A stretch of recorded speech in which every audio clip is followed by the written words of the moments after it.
Hi everyone, welcome back. How are you all? I hope you've all had a really good week. And I'm actually in a really good mood because it finally feels like it's autumn in the UK. And that just makes me really happy because autumn is the best season, okay? So today we're going to be doing the case of the Whitehead twins. And twins, we don't cover many twins on this channel, do we? I think I've only done one twins before, which weirdly was last October as well. Oh my God, that's just so weird. I did not plan that. And no offense to any of you guys watching that are twins, but the idea of twins that are evil, that kill, freaks me out even more because there's two of them. So the twins in today's case are Tasmia and Jasmia, and they had so much going for them. And these two girls were so intelligent. They were straight A students, but they were also really talented as well. They played a bunch of sports. They were really good singers and dancers. And some people have even said that they were on track to attend Harvard. Now that just says it all. However, along the way, they headed down the wrong path. They just went out of control basically, and no one could get these twins under control. And people started calling them the evil twins because people really did think that they were evil. And this eventually led to the twins committing murder at the age of just 16. I think I had her hands against her feet with kind of like a joint effort. I think I picked up a knife and I stabbed her. It was multiple times. But this case, just all round, is just very sad. Like every part of this case is just so heartbreaking. So that is what we're going to get into today. Tasmia and Jasmia Whitehead, also known as the evil twins. So let's jump in. So Tasmia and Jasmia Whitehead, they also are known as Taz and Jazz, and I will be possibly calling them Taz and Jazz more in this case. They were both born on the 27th of November 1993, making them both Sagittariuses. They grew up with their mom and grandmother just outside of Atlanta, Georgia. Now, obviously in these cases, we do normally start with the perpetrators and we go from their childhood and work our way through. However, to understand Taz and Jazz's childhood, we actually need to go back a little bit further, and we first need to look at their mother, Nikki Whitehead. So Nikki Whitehead was born in 1975, and she didn't have the best starting life because Nikki was actually born in prison. So obviously Nikki's mom was in prison when she gave birth, and she was in prison for drug and robbery offenses. So then obviously because Nikki was born in prison, she was straight away taken out of her mother's custody and placed in her grandmother's custody, who is called Della Frazier, and Della plays a very big role in today's case. So then Nikki was left to be raised by her grandmother, Della. So obviously this left Nikki just feeling abandoned and unwanted. So Della raises Nikki, and in the early years, things are like pretty good. Della and Nikki really get on. They form a very close bond. And Nikki, despite everything that she's gone through so far, is thriving in life. But then Nikki enters her teenage years, and this is where everything went wrong. This is where Nikki started to go off the rails. She started to drink a lot of alcohol. She started experimenting with drugs. She started hanging out with the wrong people, hanging out with a lot older people as well. She was partying all the time. And it's reported that Della didn't exactly have the strictest parenting techniques. There was literally no rules in place for Nikki. Nikki could basically do whatever she wanted. Della never set any curfews for Nikki. There was absolutely no restrictions on anything that Nikki could do. Nikki could hang out with whoever she wanted, do whatever she wanted, and Nikki pretty much did do whatever she wanted. She definitely took advantage of this situation and completely went off the rails. Most of the time, Della didn't even know where Nikki was. Like, she would just disappear for days on end partying. And eventually, because when Nikki did enter her teenage years, when she was going through all of this is when Nikki and Della started to clash a little bit more, because obviously in Nikki's early life, they really got on.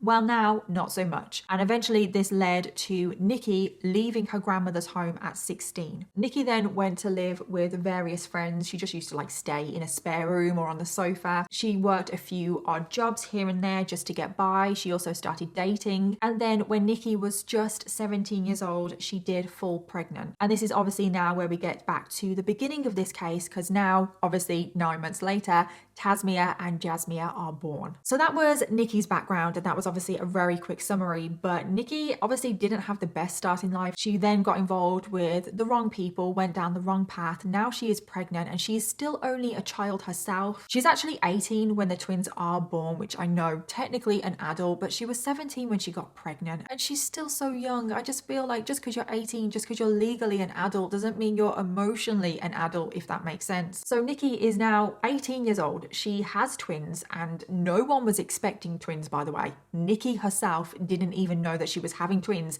until she popped out twins. I'm no medical professional, so this might be wrong, but I read that one of the babies was like behind the other one and only one heartbeat was being picked up, which is why no one knew that she was having twins. So anyway, Nikki is now 18. She has these twins. She doesn't really have a stable job. She doesn't have a stable home either. She has nowhere to live. She's just living at various friends' houses. And if you're wondering about Taz and Jazz's father, well, he didn't want anything to do with them. Nikki fell pregnant with a man that she was only briefly dating. They weren't dating for that long. And as soon as she fell pregnant, he was like, yeah, I'm out. He also denied that the children were ever his. He just didn't want anything to do with them. And he was also married, which Nikki didn't know about at the time. She obviously found out after. So yeah, he wasn't exactly the best guy. And he wanted nothing to do with Taz or Jazz or Nikki. No one. And Taz and Jazz, as far as I'm aware, never actually knew their dad, never had any contact with him. So Nikki is really just on her own at this point, and she's like, what the hell am I supposed to do? How am I supposed to raise these two girls? And then this is where the grandmother comes back in, Della, who is obviously Taz and Jazz's great grandmother. But for the sake of this story, I am just going to call her grandmother because it's just going to get too confusing otherwise. So Della says to Nikki, come back home. Come back home and live with me. I'll help you out with the twins. I'll help you raise them, help you any way I can. And obviously Nikki and Della weren't on the best terms because their relationship was obviously on the rocks, but they put all of that to the side because they knew that they had these twins. They had to put them first. So Nikki and the twins move back in with Della and they are now living as a family of 4. And in the beginning, it goes really great. They form like a really close, strong family bond. Della really bonds with her great granddaughters. Nikki as well starts to really thrive again now that she's back in a stable home. She trains as a cosmetologist and she starts working in a beauty salon, and she absolutely thrives in this job at the beauty salon. She is so passionate about what she does. All of her colleagues love her, all of her clients love her as well. She was just one of these people that when you walked into the salon,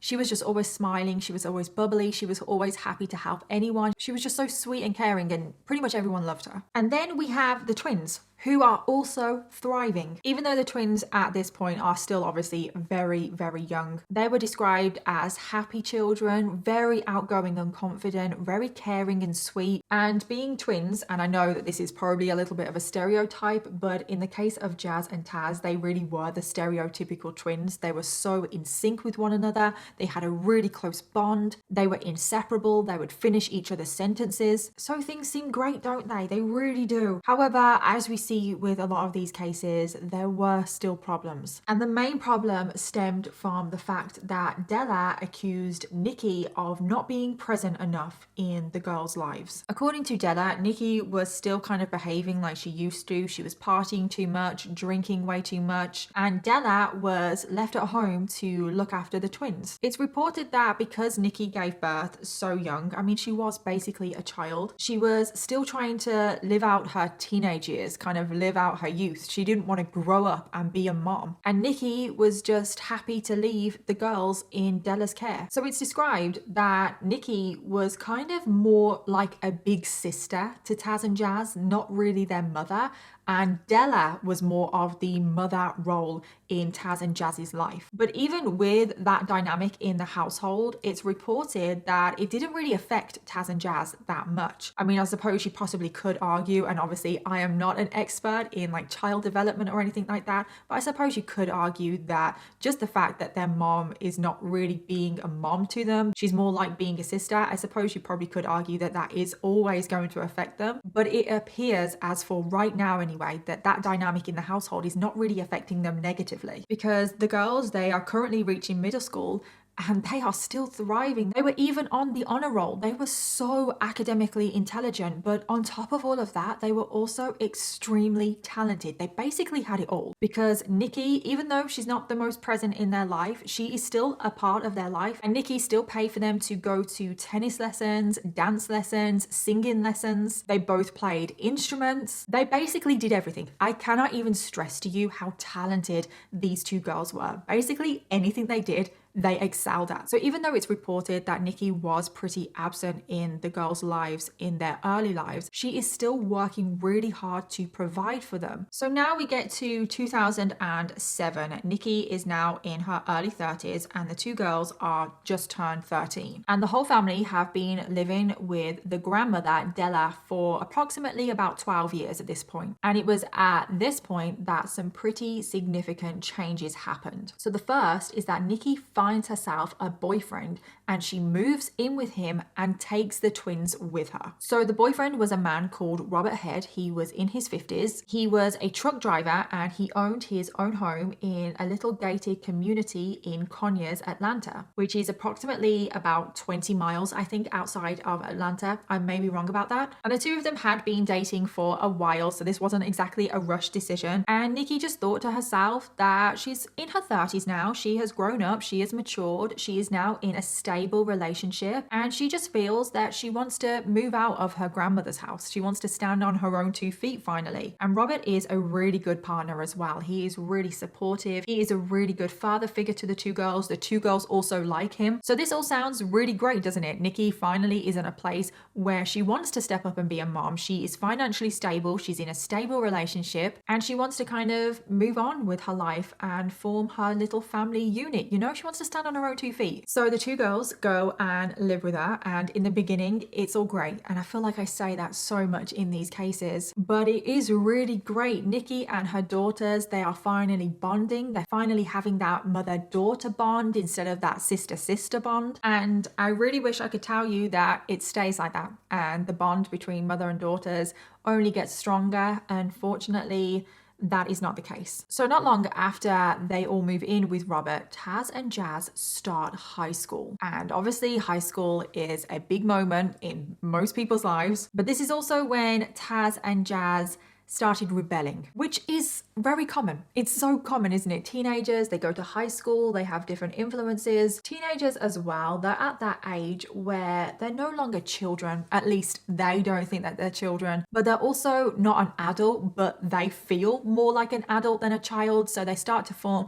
very strong opinions. They start to clash with parents, question authority, etc. You know, the rebellious stage. I feel like we've probably all been through it. But the change with Taz and Jazz was extreme, and it pretty much happened overnight. All of a sudden they go from these extremely caring, sweet young girls who are straight A students, love school, to all of a sudden overnight they don't care about school anymore. They drop out of pretty much every single club and all of the extra classes that they were going to. They pretty much drop out of all of those, and their caring and sweet personality just seem to disappear completely, which is not normal, is it? Like, teenagers do rebel, but you still see the human in them, you know? You still see that caring person that you knew before the rebellious stage. But with Taz and Jazz, it just completely disappeared. And before you know it, they're both out partying all the time. They are drinking, they are taking drugs, they are hanging out with the wrong people. They're also hanging out with older boys. In fact, there was one time when Nikki had to dial 911 because Jazz had completely disappeared. She had snuck out in the middle of the night to stay at her boyfriend's, and Nikki didn't know where she was. Conyers 911, where's your emergency?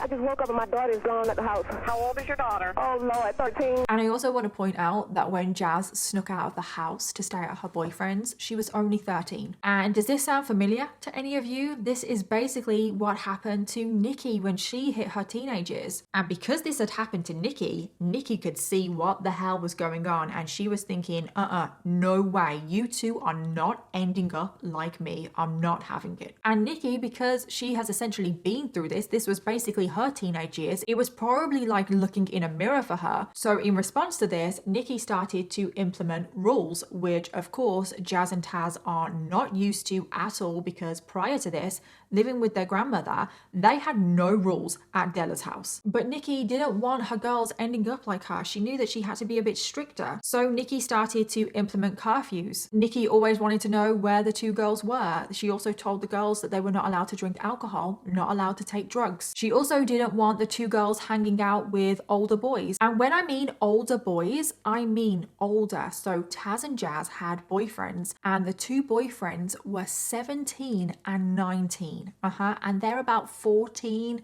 possibly 15 at this point. What the hell is especially a 19-year-old doing with a 15-year-old? And Nikki also started to monitor who they were talking to on the phone, how they were using their phone, etc. And I don't know if it's just me, but these don't seem like extreme rules to me. I mean, this just seems like any other parent. They can see that their children are going off the rails and they want to do something about it. But Taz and Jazz did not see it like this. They were absolutely infuriated. They had the mindset of, how dare you? And they started to say to their mom, well, Grandma Della never had these rules. We didn't have any of these restrictions with her. What gives you the right to implement these rules? And this is what I mean. Taz and Jazz saw Nikki as more of an older sister than their actual mom. But then Taz and Jazz also used to call their mom, Nikki, a hypocrite. They used to say to Nikki, well, you used to do this when you were a teenager. You used to drink alcohol and take drugs and used to party and disappear for days and date older boys. You used to do that. Why can't we? But unfortunately, Taz and Jazz and their rebellious behavior would only get worse from here. So after Nikki started to implement these rules and restrictions on the girls started plotting revenge. They wanted revenge on their mom. First of all, they started acting out more and more. They just wanted to get back at their mom. They were basically like, oh, you think you can control us? Well, I don't think so. So they started skipping school even more. They were staying out later and later each night. They both had older boyfriends. I think Jazz was the one that had the boyfriend that was 17 and Taz had the boyfriend that was 19, while they started spending even more time with them. And Nikki, because she is trying to monitor what her girls are doing, she does go through their phone and she sees text messages between the girls and their boyfriends, and she is absolutely horrified. And she is so worried that the two girls are going to start engaging in sexual activity, and then her mind starts to wonder. She starts to think, oh no, I don't want them to fall pregnant. They're even younger than I was when I fell pregnant. And Nikki was thinking, no way, I'm not going to let this happen. And she confiscates the girls' phones from them, and as you can imagine, that did not go down very well. And things just escalate from here. They get so much worse because Nikki is implementing these rules. She's trying to get control over the two girls, and the two girls are rebelling more and more. For every rule that she implements, they're getting worse. And it gets to a point where the two girls are actually verbally abusing their mother. And the two of them are ganging up on her. It's literally Taz and Jazz against Nikki. And if you're thinking, okay, where's Robert? Because Robert also lives in the house. Well, remember that he's a truck driver, so he is gone for a lot of the time. So in the house, it literally is just Taz and Jazz and Nikki. And Taz and Jazz, they are very cold, very calculating. They're also very intelligent, and the way they bully and manipulate their mom and abuse her, it's just very scary. It is. They both are very scary. They definitely used their intelligence to their advantage. They also used to gaslight the hell out of their mom. They used to make her feel like she was the problem and she was making these things up. The two girls as well would also play good cop, bad cop. So one of them, I don't know which one, would really verbally abuse their mom, tell her how much they hated her, saying how much that she was the worst mom and they didn't care about her and all of these vile things. And then the other twin would say, oh no, mom, don't listen to her. We love you. You're the best mom. So essentially they were verbally abusing their mom and then love bombing their mom. And it's just really scary to think about the age of these two girls, because they must not be older than 15. No, 14 at this point, actually. They're only like 14. And it's just really scary when you realize how young these two girls are, and they are already master manipulators, and they're already abusing their mom, and the way they go about it, they're so in sync. And it is reported that Taz was the more dominating twin. She was the one that was a bit more forceful, the one that was a bit more outgoing, and Jazz was the quieter one. But even though they are slightly different in their personalities, they are both participating in this. They are both plotting against their mom. They both have the same motivations. They just kind of go about what they do to their mom in slightly different ways. And things carry on like this for a while. But then there was one incident where things did come to a head that resulted in a very shocking incident. Like, I can't believe this happened. So the two girls were skipping school, as we know, and Taz had actually been skipping school for several days in a row. And Nikki found out. She was furious. She found out that Taz was staying at her boyfriend's. So Nikki went to Taz's boyfriend's house and went into the house, literally dragged Taz out of the house, put her in the car, and takes Taz home. Now, in the car, a huge argument broke out. Nikki tells Taz that she's not allowed to date this older boy anymore. He's not good for her. And Taz says things like, "You can't tell me what to do. I can do whatever I want. I can date whoever the hell I want." And there are multiple insults thrown both ways, and it just gets really heated and really out of control. And then all of a sudden, before Nikki could even think about what the hell was happening, Taz opened the car door and threw herself out of the moving car. Taz has thrown herself out of a moving car. Now, I don't know how fast this car was moving. I don't think it was moving very fast, because amazingly, Taz was unharmed by this. And after she threw herself out of the car,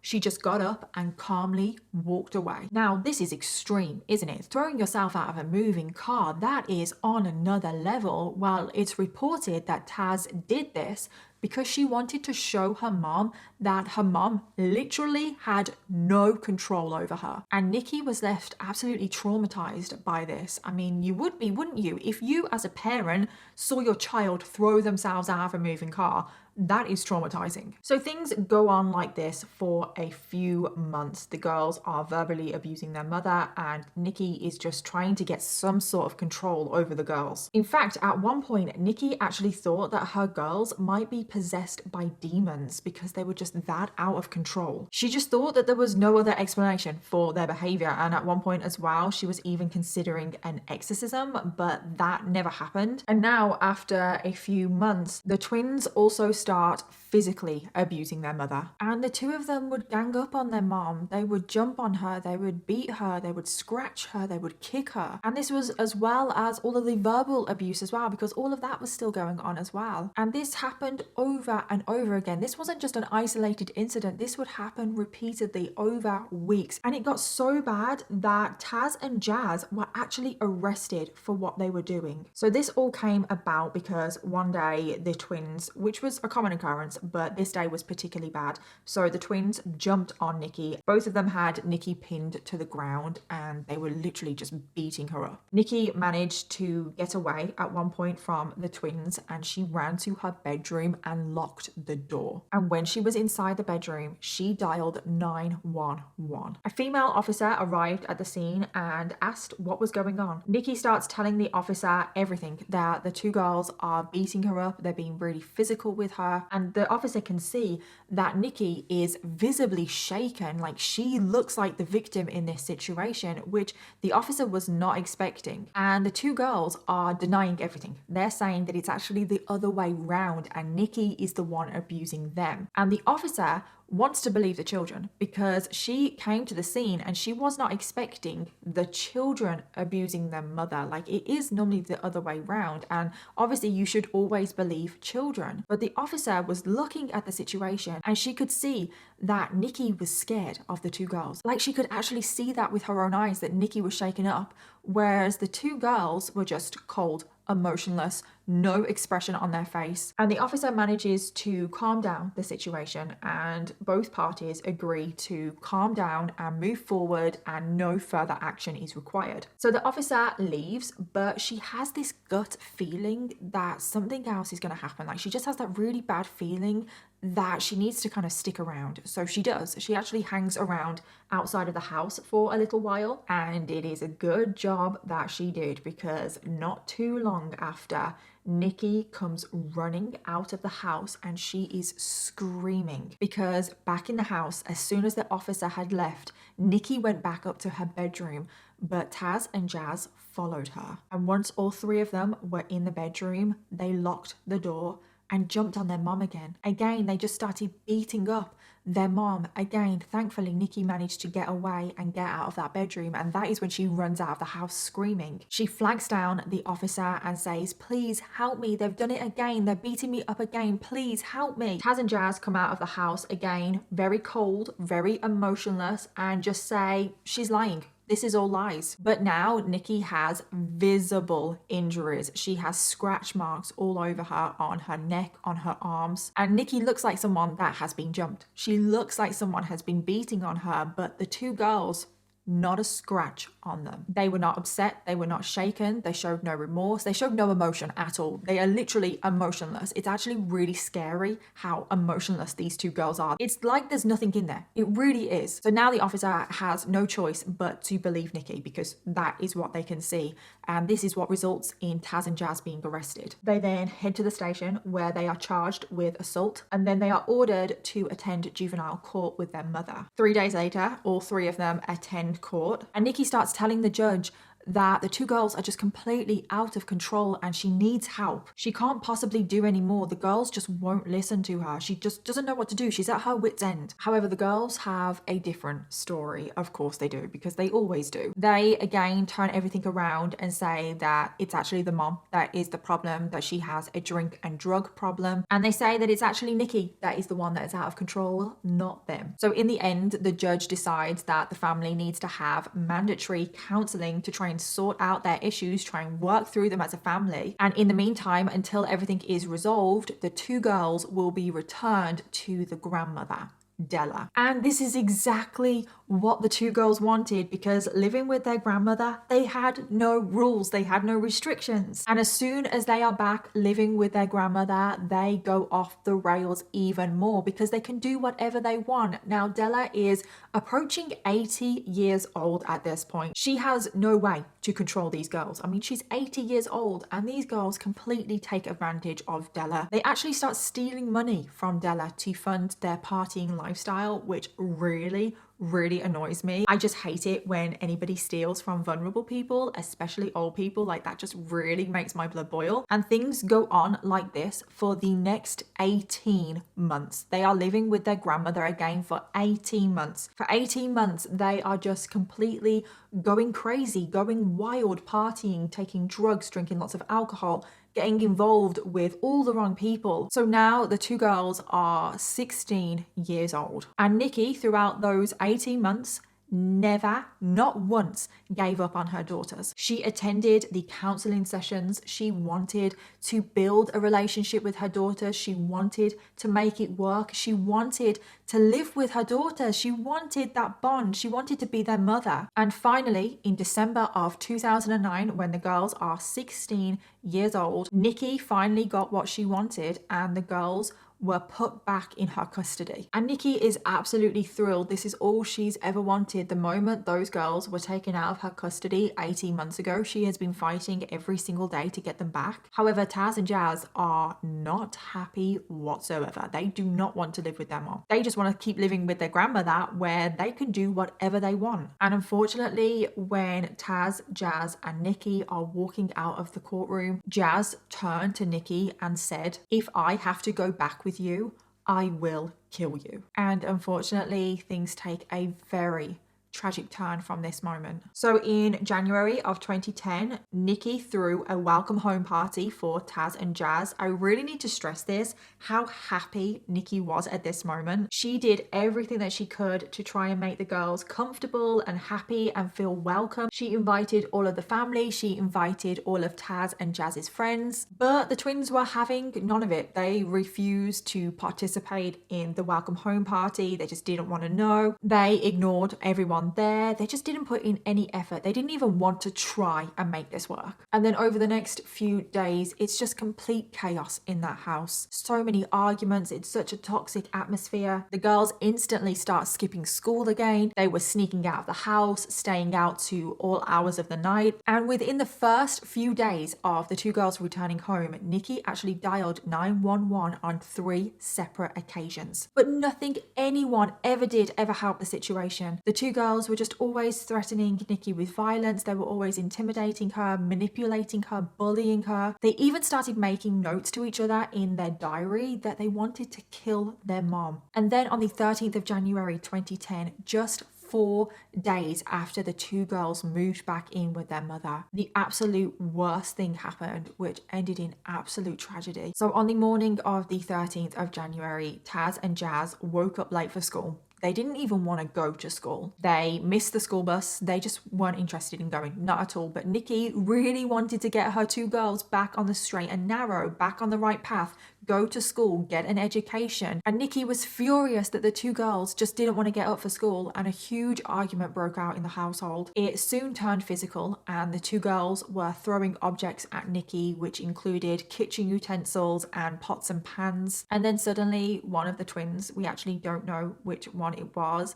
but one of them picked up a knife and they lunged at their mom and they slashed her arm. Now, Nikki was quite used to, unfortunately, physical violence from the two girls, but this had escalated and she was terrified and she managed to run out of the house. I want to point out that she was bleeding quite a lot from her wound, and she immediately fled the house and she actually ran to the neighbor's house and started pounding on the door. She obviously wanted help, but no one answered the door. Now, the details of what exactly happens next are a little bit wishy-washy. We don't know exactly what happened, but somehow the twins managed to convince their mom to come back into the house. I assume they probably gaslit her in some way, probably love bombed her as well to try and get her back in the house. But all we do know is that Nikki goes back into that house and the twins have no intention of trying to sort it out or trying to calm down the situation, because the attack continues. Because as soon as Nikki goes back into that house, tragically the twins jump on her and pin her to the ground. And together, Taz and Jazz are holding their mom to the ground. Nikki is completely defenseless. And then the twins take it in turns to stab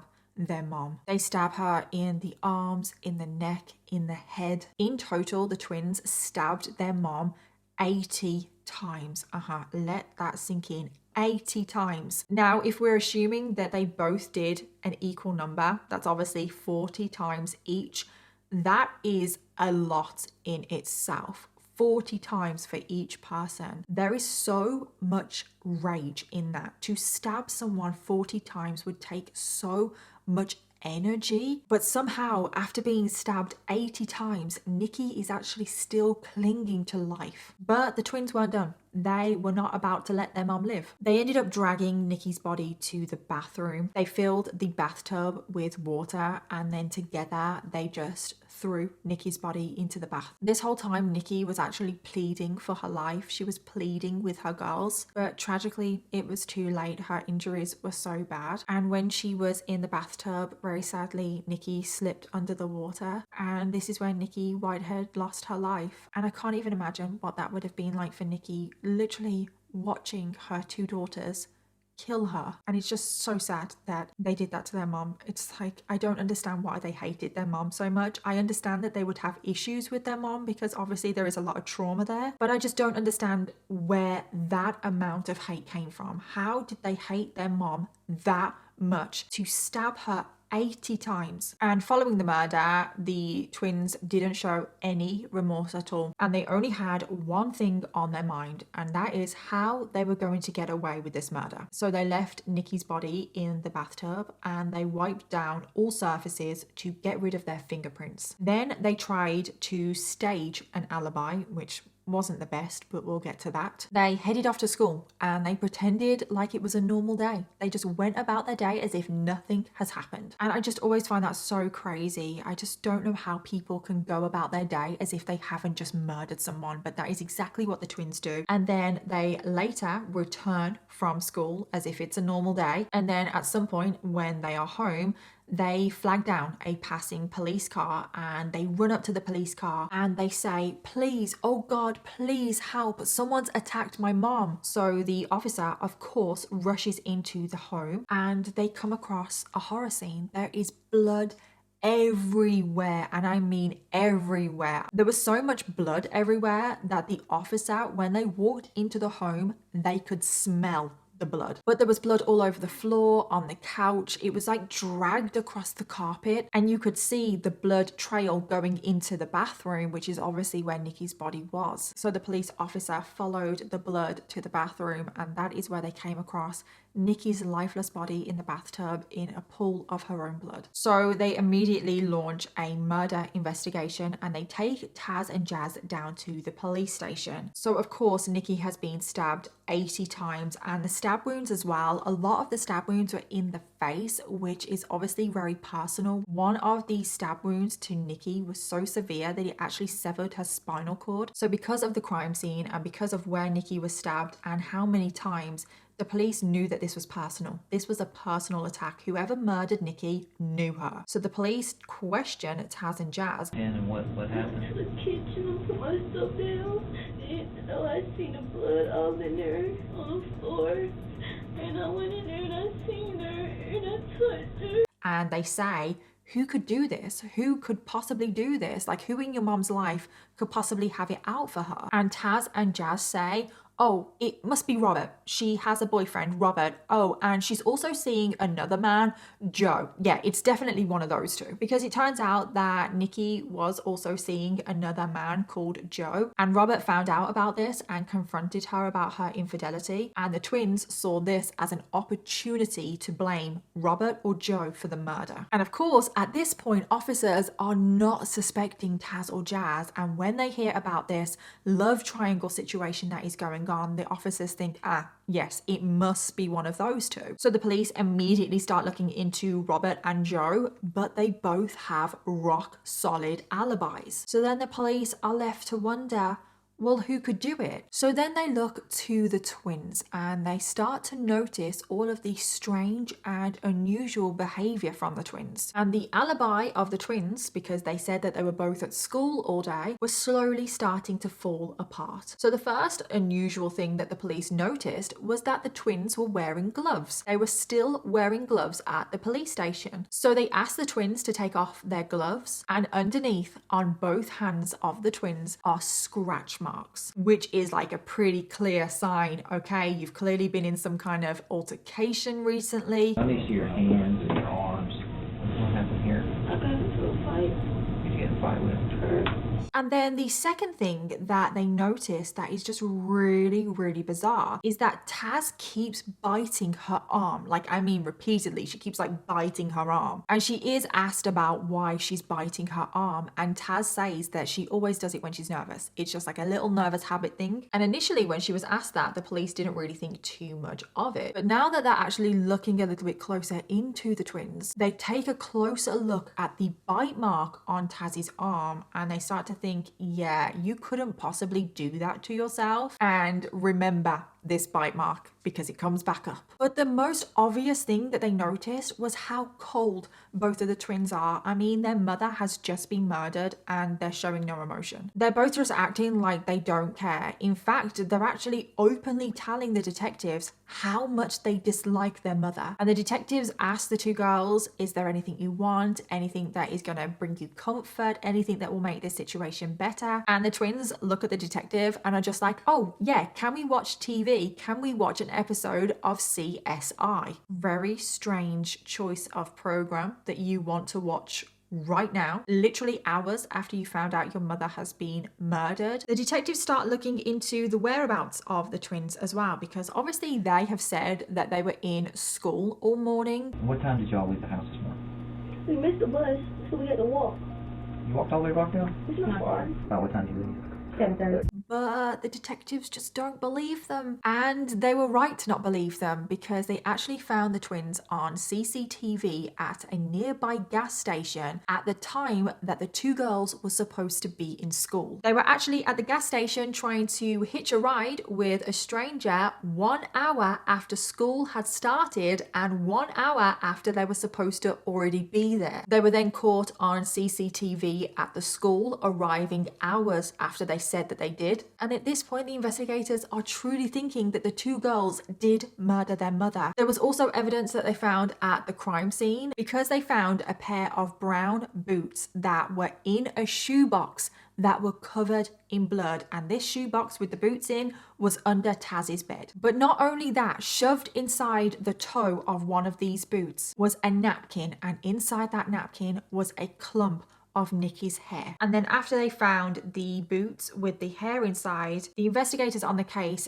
think, okay, we've got them now. They definitely committed this murder. So they split the twins up and take them into separate interrogation rooms. But the twins stick to their alibi. They do not crack. And unfortunately, all of this evidence is just circumstantial at this point. It doesn't actually prove that the twins did anything. They are forced to let the twins go, and the twins return back to their grandmother's house. And then for the next 4 months, the twins just carry on living life as if nothing has happened. They go back to school, they go back to partying and drinking. They even attend their prom in those 4 months. What is probably even worse than all of that, though, is that they did attend their mother's funeral, and at the funeral they were emotionless as always, apart from the occasional laugh and giggle. However, in the background, investigators still believed that the twins did it, so they continued to build their case. So going back to the bite mark on Taz's arm. Well, the bite mark could not come from Taz herself because of the position of the indentations of the teeth, etc. And it was actually proven with dental records that the bite marks had come from Nikki. That whole, oh, I just bite my arm out of nerves and anxiety was just an excuse. It was all BS. And then on top of all of that, the police found human hair